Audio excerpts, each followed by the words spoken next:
క్రైస్తవ మత ప్రకారం మనిషి యొక్క క్రూరత్వానికి గల ఒక 10 కారణాలను తెలుసుకుందాం. క్రైస్తవ మతం మరియు బైబిలు వేదాంత బోధనల నుండి తీసుకోబడింది. మానవ క్రూరత్వానికి గల అనేక కారణాలను ఇక్కడ విశ్లేషిస్తున్నాం. మొదటిగా అసలు పాపం. ఏదెను వనంలో మనిషి పతనం నుండి మానవ క్రూరత్వం ఉద్భవించిందని క్రైస్తవ మతం బోధిస్తుంది.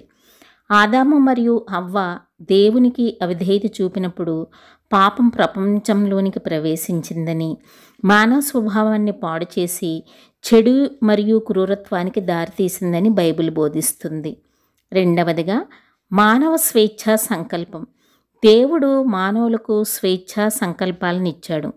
మంచి చెడులను వివేచించే జ్ఞానాన్నిచ్చి మంచి చెడుని మధ్య ఎన్నుకోవడానికి వారికి అనుమతినిచ్చాడు. కొంతమంది ఈ స్వేచ్ఛను దుర్వినియోగం చేస్తారు. ప్రేమ మరియు కరుణ కంటే స్వార్థం మరియు క్రూరత్వాన్ని ఎంచుకుంటారు. సైతాను ప్రభావం. క్రూరత్వ చర్యలతో సహా ప్రజలను పాపంలోకి నడిపించే సాతాను గొప్ప టెంప్టేషన్ కలిగించే మోసగాడిగా క్రైస్తవ మతం గుర్తిస్తుంది.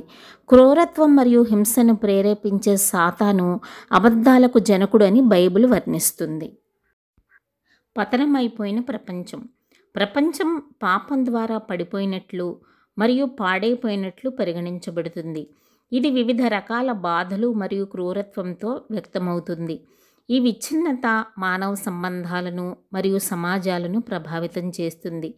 ఇది దైహిక క్రూరత్వానికి దారితీస్తుంది. మానవ గర్వం. 7 ఘోరమైన పాపాల్లో ఒకటిగా పరిగణించబడే అహంకారం తరచుగా క్రూరత్వానికి దారితీస్తుంది. వ్యక్తులు తమను తాము ఇతరుల కంటే ఎక్కువగా ఊహించుకున్నప్పుడు వారు తమ ఆధిపత్యాన్ని లేదా శక్తిని కాపాడుకోవడానికి క్రూరంగా ప్రవర్తిస్తారు అని బైబిల్ బోధిస్తుంది. ప్రేమ లేకపోవడం. ప్రేమ గొప్ప ఆజ్ఞ అని యేసు బోధించారు. ప్రేమ లేకపోవడం క్రూరత్వానికి దారితీస్తుంది. ప్రజలు తమ పొరుగువారిని తమలాగే ప్రేమించడంలో విఫలమైనప్పుడు క్రూరత్వం మరియు అన్యాయం తలెత్తుతూ ఉంటాయి. భగవంతుని గురించిన అజ్ఞానం. దేవుని చిత్తం మరియు బోధనల గురించి తెలియకపోవడం వల్ల మనిషికి క్రూరత్వం మొదలవుతుంది.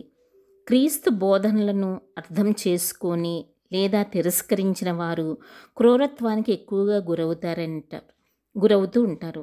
ఎందుకంటే వారికి విశ్వాసం ద్వారా అందించబడిన నైతిక దిక్సూచి ఉండదు. అధికారం మరియు నియంత్రణ కోసం కోరిక. క్రూరత్వానికి దారితీసే అధికారం మరియు సంపదను వెంబడించటం గురించి బైబిల్ హెచ్చరిస్తుంది. ఇతరులపై ఆధిపత్యం చెలాయించే కోరిక తరచుగా హింస మరియు అణిచివేతకు దారితీస్తుంది. దైవ స్వభావాన్ని కోల్పోయిన మానవుడు. క్రైస్తవ మతం ప్రతి వ్యక్తి దేవుని స్వరూపంలో తయారు చేయబడ్డారని బోధిస్తుంది. క్రూరత్వం తరచుగా పుడుతూనే ఉంటుంది.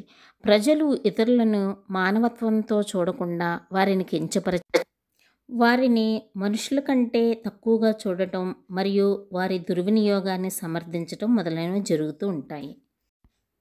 హృదయ కాఠిన్యం. బైబిల్ కఠినమైన హృదయం యొక్క దృగ్విషయాన్ని వివరిస్తుంది.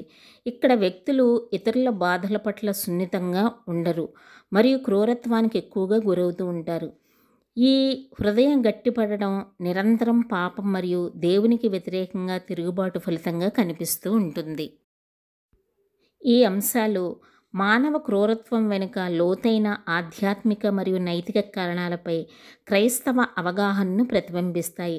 అలాంటి ధోరణులను అధిగమించడంలో విశ్వాసం, ప్రేమ మరియు వినయం యొక్క ప్రాముఖ్యతను నొక్కి చెబుతూ ఉంటాయి.